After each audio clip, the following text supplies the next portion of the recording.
y algo causó que todo empezara a existir en un instante. Tiempo, materia y espacio. O sea, tiempo, materia y espacio empezaron a existir y empiezan la creación de los astros y de todo lo que conocemos, obviamente. Génesis 1.1. Génesis 1.1.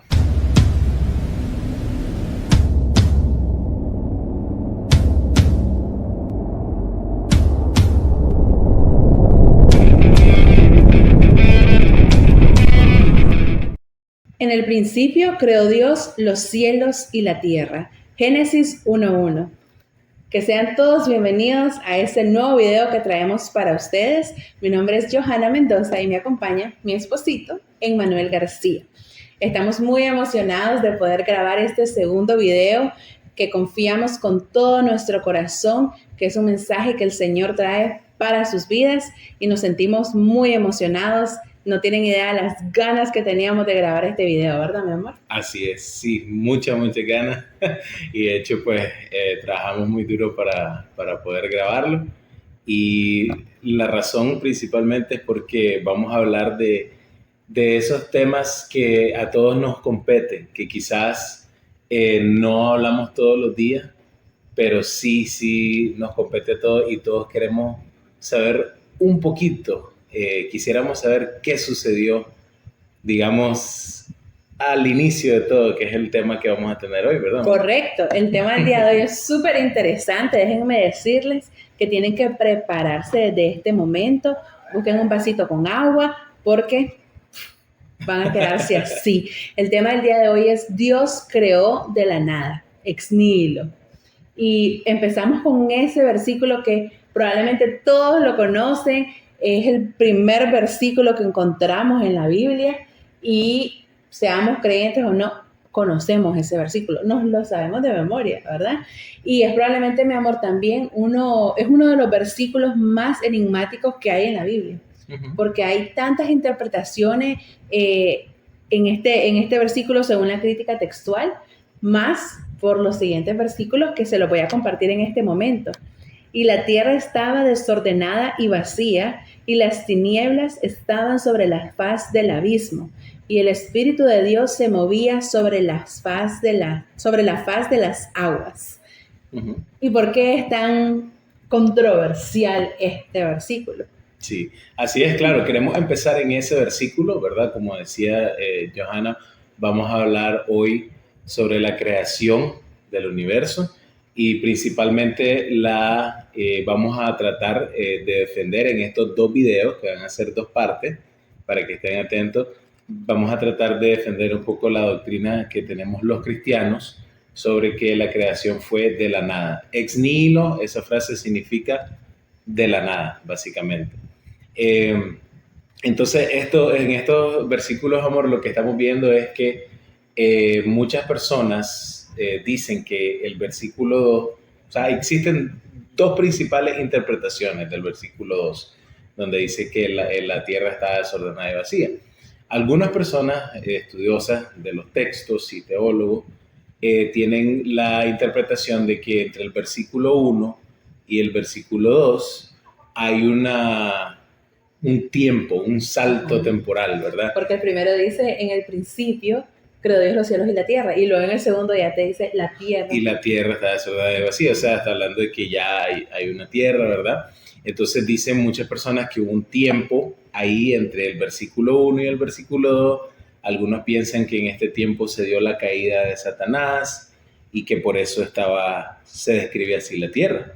Otras personas lo que dicen también, según la crítica textual, es que ese vocabulario simplemente que se usa en el segundo, ¿verdad? Ese vocabulario simplemente se refiere al ordenamiento que hizo Dios en el momento de la creación, ¿verdad? O sea, el primer versículo se puede traducir según la gramática del hebreo como cuando Dios empezó a crear los cielos y la tierra, ¿verdad?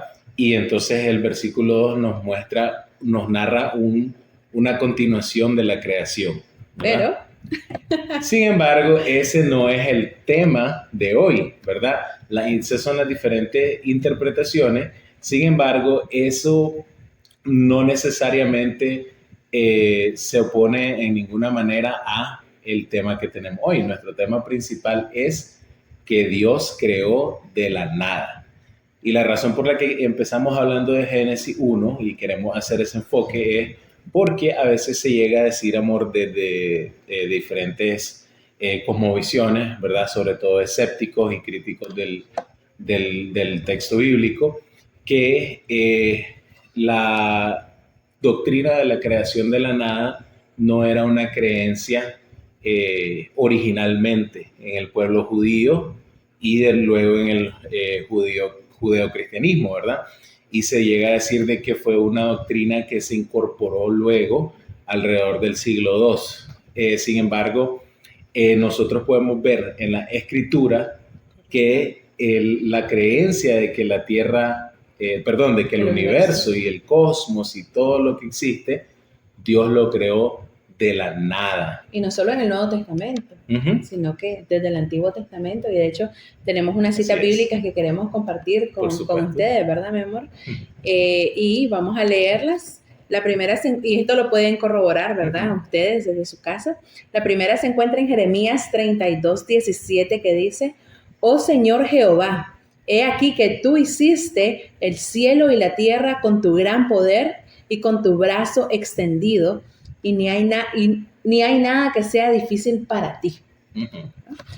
El segundo versículo, que está en el Antiguo Testamento, es en Salmos 33:6, que dice: Por la palabra de Jehová fueron hechos los cielos, y todo el ejército de ellos por el aliento de su boca. Ok, entonces vamos a hacer una pausa ahí y estamos partiendo del Antiguo Testamento, y estos solo son dos ejemplos que tenemos escriturales, ¿verdad? Entonces estamos viendo ahí que basada en la escritura existía un entendimiento en el pueblo judío, ¿verdad?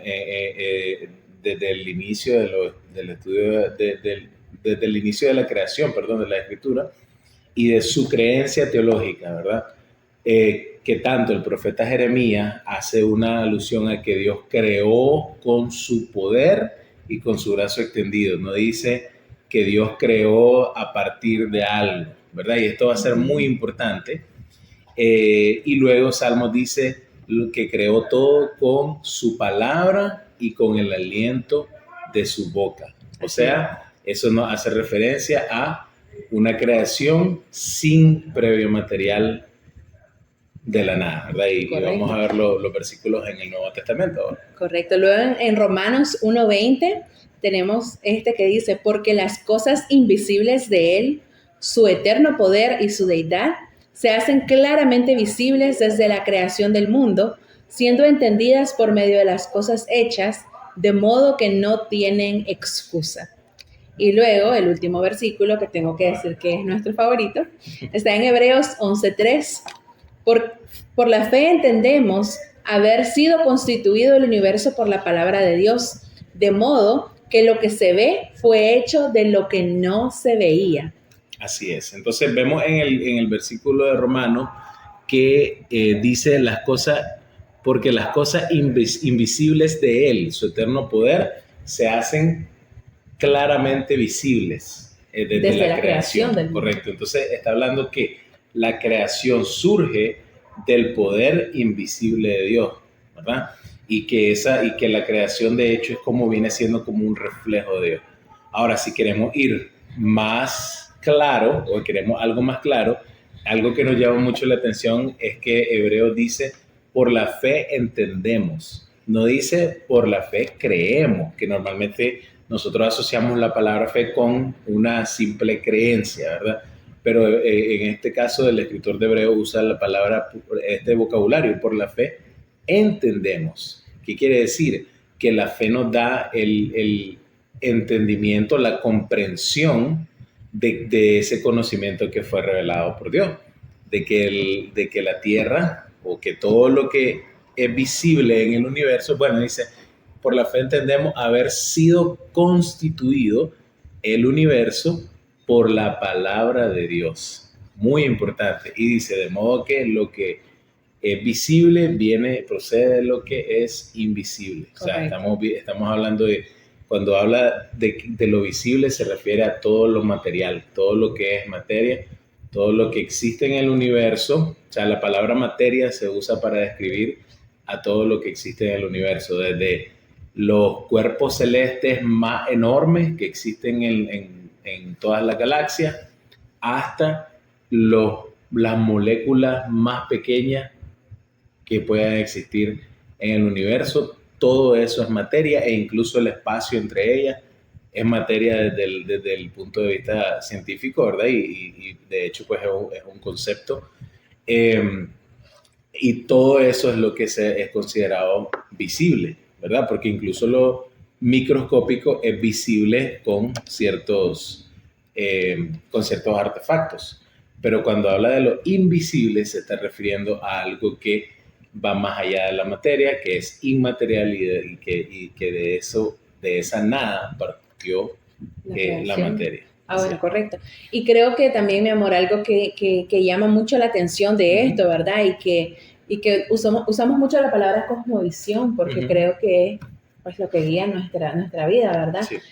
Creo que cuando hablamos de que Dios creó todo de la nada, marca una diferencia abismal con otras cosmovisiones que existen, con otros relatos que hoy en día son considerados teorías o mitos, mitologías, marca una diferencia enorme porque los dioses que tenían estas culturas, de cierta forma, cuando hablaban de una creación, hablaban de una creación a partir de algo ya existente. Exacto. ¿Verdad? Y nos gustaría compartir algunas con los muchachos para que tengamos ciertas referencias. Así es. Tenemos, por ejemplo, los egipcios, que tenían diferentes ideologías, teorías sobre la creación. Una de ellas cuenta que al principio solamente existía el océano, o sea, ya había agua. Entonces Ra, el sol, surgió de un huevo o una flor, según otras versiones que hay, que apareció sobre la superficie del agua. Entonces Ra engendró a dos dioses, a Shu y Geb, y a dos diosas, Tefnet y Nut. Entonces Shu y Tefnet a su vez dieron origen a la atmósfera apoyándose en Geb, que se convirtió en la tierra. Y entonces elevaron a Nut y se convirtió en el cielo, ¿verdad? Y luego está también el relato de los sumerios que dice que al principio de los tiempos el mundo era un caos dominado por Tiamat, diosa del mar. El mar era símbolo de caos, ¿verdad? Y de destrucción para un pueblo que no tenía experiencia ni idea sobre la navegación. Y fue Anu quien la derrotó y con su cuerpo creó el universo. Y así podríamos nombrar muchas otras mitologías, ¿verdad? La griega, la hindú, pero todas parten de que había algo ya creado y luego vinieron los dioses y crearon otras cosas. Así es, amor, y ese es precisamente el primer punto que queremos resaltar. Nuestra doctrina como cristianos es que la creación se dio de la nada. Dios creó de la nada, y esto es algo en lo que el cristianismo se separa de las mitologías, ¿verdad? Esto obviamente para personas que sean escépticas, no creyentes, que incluso a veces pueden llegar a igualar el relato de la creación de Génesis o la creencia de la creación del cristianismo con las mitologías, el resto de mitologías paganas, ¿verdad? Lo cual no tiene ninguna comparación, porque ¿qué sucede acá? Estas personas siempre partían, y cabe destacar, ¿verdad?, que las personas que hacían las narraciones mitológicas eran personas estudiosas. Correcto. ¿Verdad? No es que, o sea, se lo inventaban. Sí, o sea, no es que cualquier persona de a pie, de los egipcios, de los sumerios, fue el que salió con estos relatos, sino que eran personas de sus sabios.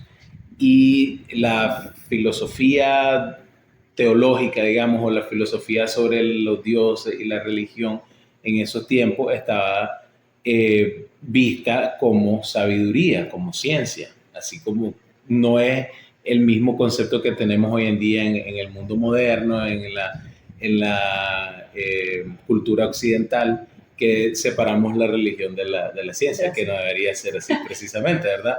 Pero sí cabe destacar que estas personas eran personas estudiosas. Sin embargo, estas personas estudiosas, incluidos los griegos, también, ¿verdad?, en ese paquete, no lograban comprender que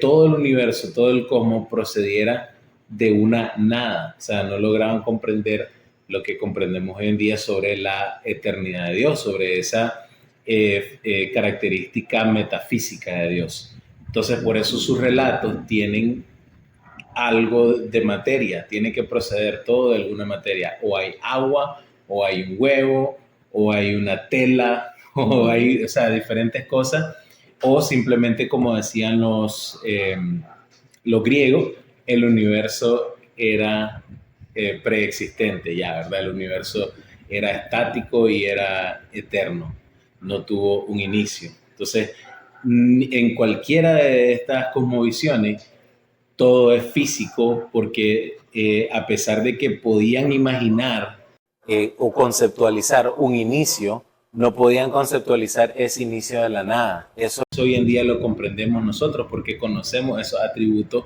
de Dios. Y esto es algo muy importante que separa al cristianismo como la verdad de todo lo demás.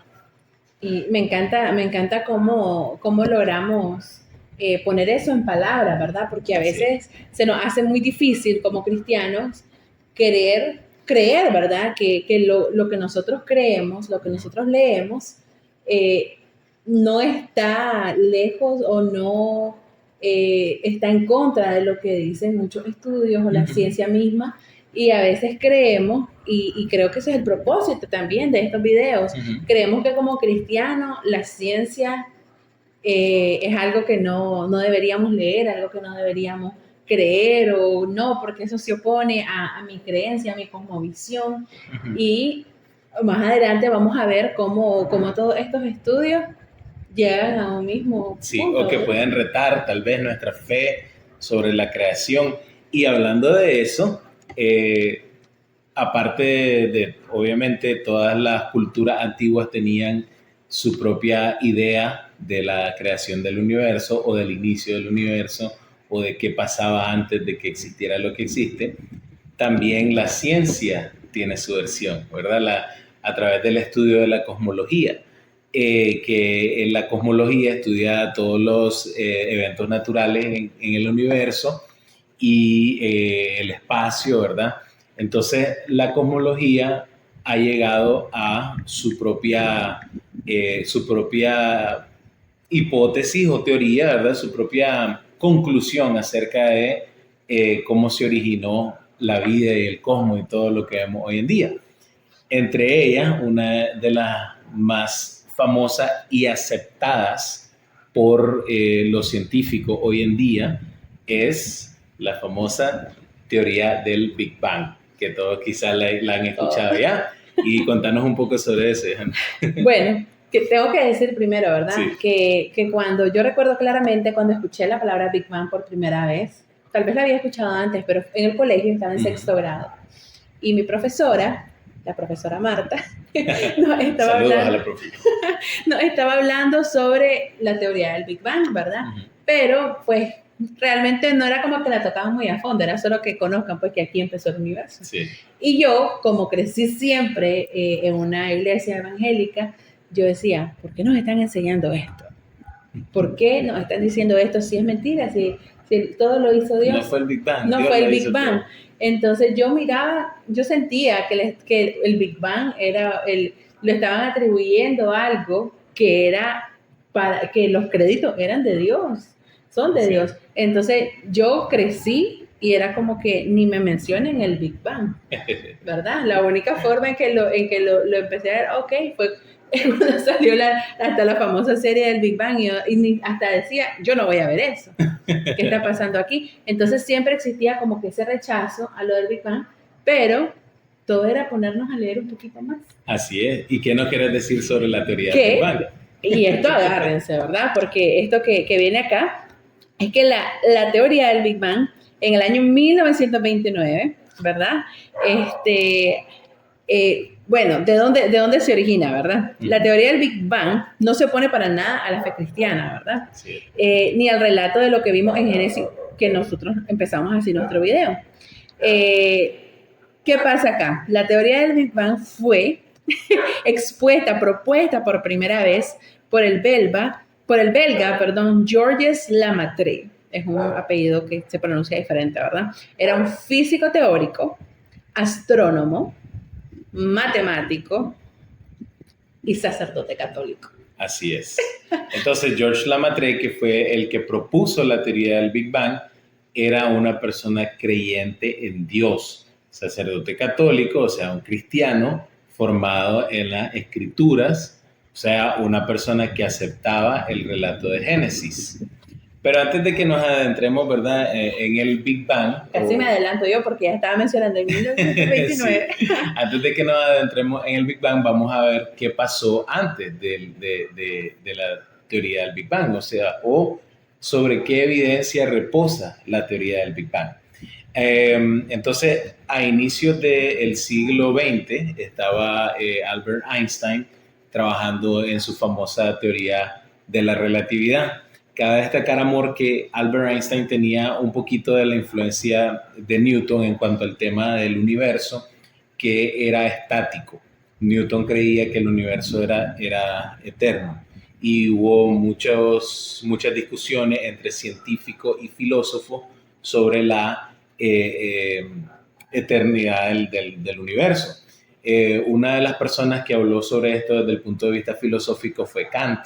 Immanuel Kant decía que, por ejemplo, era absurdo creer que el universo era eterno, porque si hubiese una eternidad antes del día de hoy, no hubiésemos llegado al día de hoy, porque hay una eternidad en el tiempo hacia atrás, digamos. Pero que también al mismo tiempo no podía haber tenido un inicio, porque eso significaría que antes del inicio del universo había una eternidad. Entonces, las dos cosas estaban, o sea, él descartaba ambas cosas, ¿verdad? Entonces, ¿a dónde llegamos? ¿Qué es lo que creemos? Newton, como te decía, creía que el universo era eterno y Einstein tenía una influencia en eso. Cuando Einstein estaba trabajando en su teoría de la relatividad, él, por sus cálculos, llegó a la conclusión, por la forma en que se comportaba la gravedad, que el universo tenía que haber empezado a existir en algún momento, ¿verdad? Sin embargo, esto se oponía con su creencia de que el universo era preexistente, de que era eterno. Entonces, él cambió algunos cálculos y creó la famosa constante cosmológica, ¿verdad? La constante cosmológica es una serie de cálculos matemáticos que él creó para justificar la gravedad, ¿verdad? Y de que de esa forma hubiese la posibilidad de que el universo fuera eterno. Entonces, mientras Einstein estaba trabajando en esto, ¿verdad? Como en el año 1916 más o menos, en el año 1926, alrededor de esos años, estaba el científico Edwin Hubble, que estaba trabajando, era un astrólogo, ¿verdad? Estaba trabajando, un astrónomo, perdón, no astrólogo, estaba trabajando con telescopios y entonces él observó en los cúmulos de la galaxia habían evidencia de que se estaban a través del tiempo alejándose una de la otra, y entonces eso indicaba, era un indicio de una expansión del universo. Observó otras cosas ahí también Hubble, como por ejemplo variaciones en los colores, ¿verdad? En la radiación en el universo, lo cual hablaba sobre una baja de temperatura, o sea que hubo un momento en que el universo estuvo a altas temperaturas y luego se fue enfriando, como cuando usamos el microondas, ¿verdad? Y entonces abrimos la puerta y está caliente y después de un tiempo entonces se va enfriando. Entonces más o menos, pero a niveles cosmológicos se descubrió que eso estaba sucediendo. Y luego ya para los años 90 más o menos, que esto es algo, digamos, posterior a la proposición de la teoría del Big Bang, con el telescopio COBE, unas personas estaban trabajando y descubrieron también y rastros de la formación, o sea, rastros de estrellas que daban la evidencia de la formación de los astros. O sea, que los astros se formaron por efecto de la gravedad.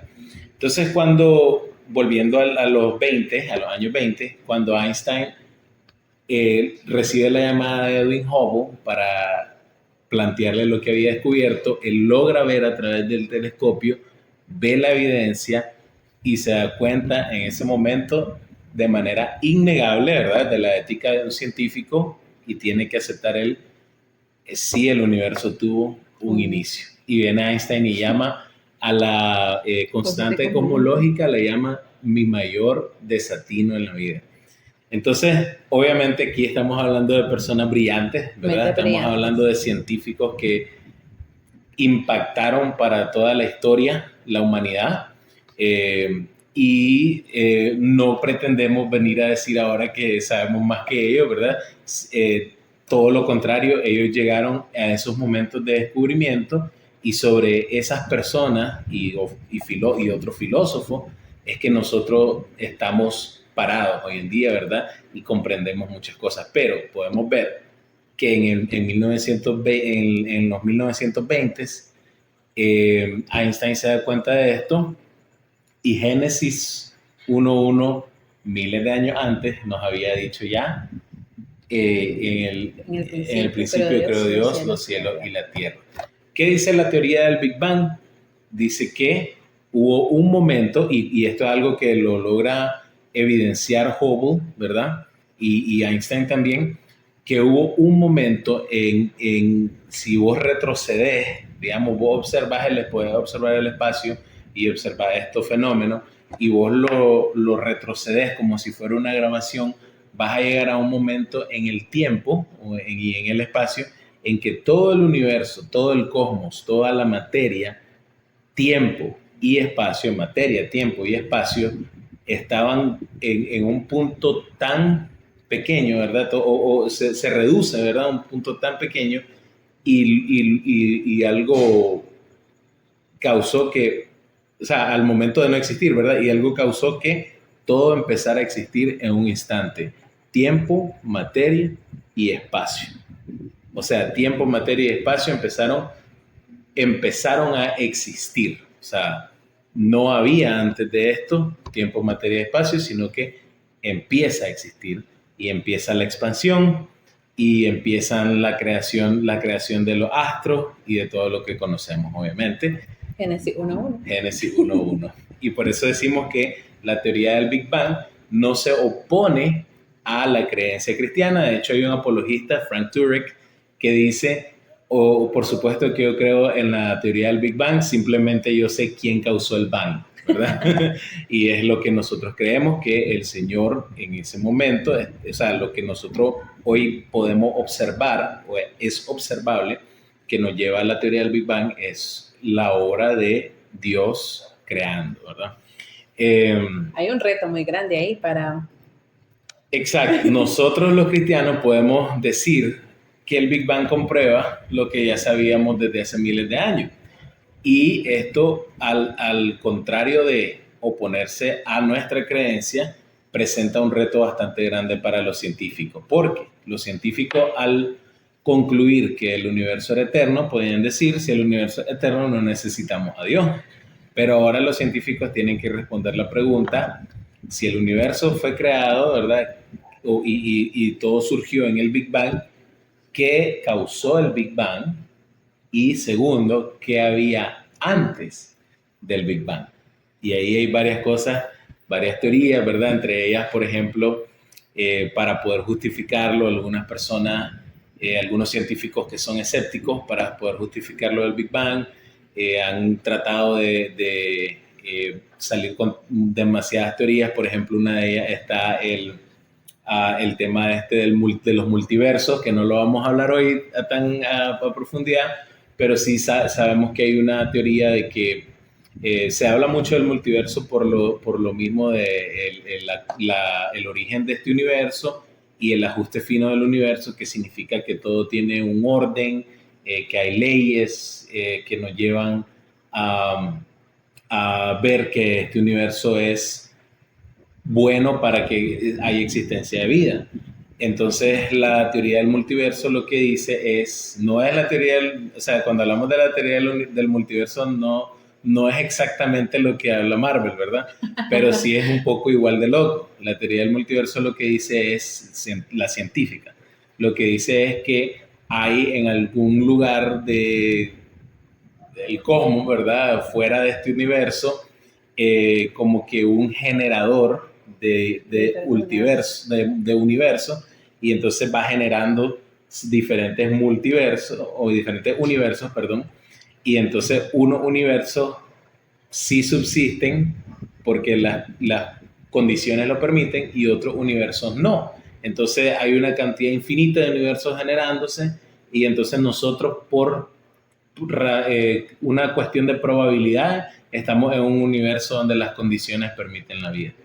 Ahora, esto tiene un problema porque si fuese, digamos, plausible esa explicación, entonces tendríamos que ahora entender y explicar de dónde salió ese generador de universos, quién lo diseñó, quién lo creó y qué hay antes de todos los multiversos. Pero bueno, como les decía, no es el tema. Pero hay otros que teorizan, por ejemplo, con la teoría de la mecánica cuántica, ¿verdad? Ustedes saben que el estudio de la mecánica cuántica abarca la parte más pequeña de la materia, donde hay diferentes formas en que se comportan las moléculas y entonces creen que en el momento del Big Bang o lo que causó el Big Bang fue una variación, una fluctuación de energía en el espacio cuántico y esto causó la explosión, ¿verdad? Sin embargo, amor, bueno, hay dos cosas ahí. Número uno, y no vamos a hablar obviamente mucho sobre la teoría cuántica tampoco porque también es extensa, pero así que los invitamos a que lean un poco de eso. Pero, ¿qué sucede acá? La teoría cuántica no se ha podido unificar con la teoría de la relatividad de Einstein, que son las dos teorías más grandes de la física, de la ciencia. Y esa unificación, digamos, se logra, es lo que estaba trabajando científicos como Stephen Hawking, y él quería llegar a una teoría del todo, que es una teoría que unifica todo y que nos lleva al origen mismo del universo. No han logrado llegar a esa teoría del todo, ¿verdad?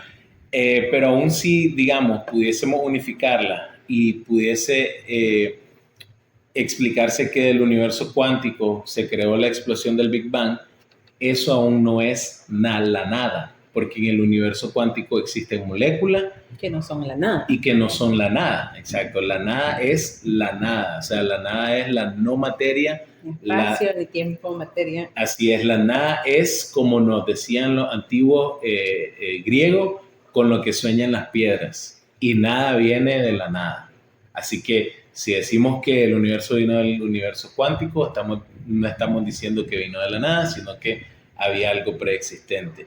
Y entonces eso nos lleva de nuevo a los mismos científicos a tener que justificar el inicio del cosmos con materia preexistente. Y hablando, la verdad que este tema sí es, te voy a dar a la mente, hablando sobre esto de la teoría del todo, hay una frase que queremos compartir con ustedes que Stephen Hawking es algo que afirmó, hablando, ¿verdad?, respecto a esto, y dice lo siguiente: porque existe una ley como la gravedad, el universo puede y podría crearse por sí mismo de la nada. La creación espontánea es la razón por la que es redundante el papel de un creador del mismo. Así es. Entonces, repito, Stephen Hawking es una de las mentes más brillantes de la historia y definitivamente uno de los científicos más aclamados de nuestra era. Y él trabajó en investigaciones, ¿verdad?, que han dado muchos avances en el campo de la física. Entonces no vamos a venir a decir, obviamente, que sabemos más que Stephen Hawking. Sin embargo, hay algo que decía John Lennox, que es un profesor de matemática de la Universidad de Oxford y es un cristiano. John Lennox dice: que una cosa sin sentido, aún si es dicha por una persona muy brillante, sigue siendo una cosa sin sentido.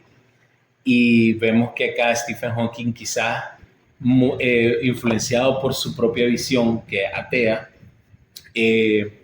hace esa declaración de que porque existe la gravedad, entonces el universo puede y se creó a sí mismo. De la nada. De la nada. Entonces, ¿qué sucede acá? Stephen Hawking está cometiendo definitivamente ciertos errores filosóficos, pero también un poco en lo científico. Porque primero que todo, la gravedad, para que exista, necesita ciertas condiciones. Entonces, obviamente no es la nada, ¿verdad? Y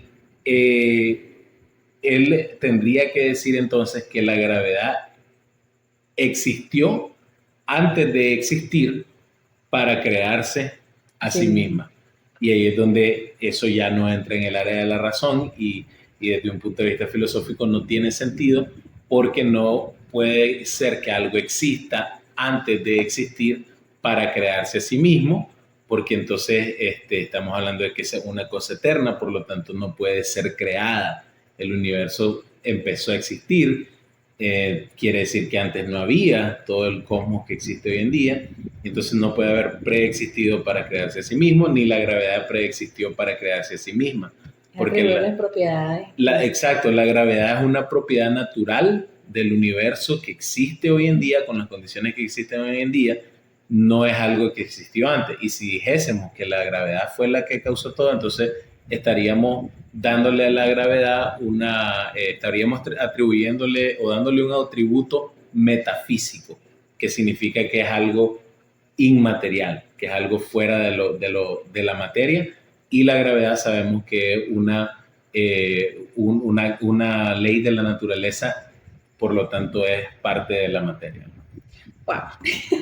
Realmente que esta es como la introducción a lo que vamos a hablar. ¿Por qué? Porque necesitamos esta base para entender que lo que queremos entrar en este mensaje es la creación de la nada, que Dios creó de la nada, que Él no necesitó la existencia de nada para poder crear, ¿verdad? No necesitaba nada porque Él es el creador de todo, de todo. Y creo que hay mucho más para compartir, ¿verdad? Hay ciertas cosas que comentamos acá, que Emmanuel comentó, que probablemente no las habíamos escuchado antes, o solamente por allá, recuerdo, en tercero o cuarto año, mi profesora de física mencionó eso, pero yo solo me aprendí la fórmula de la gravedad. Podemos ir a leerlo un poquito para repasar y decir y ver las cosas ya de una manera diferente, porque de eso se trata también. Hasta acá vamos a llegar con esta primera parte del video. Así es. Bueno, pero sí quiero dejarles, ¿verdad?, la espinita para el segundo video. Hasta el momento hablamos de el relato de Génesis, o sea, lo que creemos nosotros los cristianos sobre la creación a partir de la nada. Luego hablamos un poquito de las mitologías y luego hablamos de lo que dice la ciencia y de lo que sabemos sobre la existencia del universo, que lo ha comprobado la ciencia, ¿verdad? O sea, cómo empezó a existir el universo. No hemos hablado todavía del papel de Dios en la creación. Exacto. ¿Verdad? Entonces, en el segundo video vamos a estar abordando ese tema del papel de Dios en la creación desde un punto de vista filosófico, ¿verdad? Y también un poquito, mayormente filosófico, con un poquito de la teología, de lo que encontramos en la escritura. Así es, exactamente. Les agradecemos mucho por estar acá. Les pedimos que compartan este video, comenten qué creen que va a venir en la segunda parte, ya se lo imaginan, ya lo han leído. Déjenlo en los comentarios, que nosotros queremos saberlo. Y bueno, nos vemos en la segunda parte de este video de Dios creó de la nada, ex nihilo. Bye. Pertenezco a una raza que no se intimida, no se contamina. Pertenezco a una raza que cosó la sangre de que hizo el sol.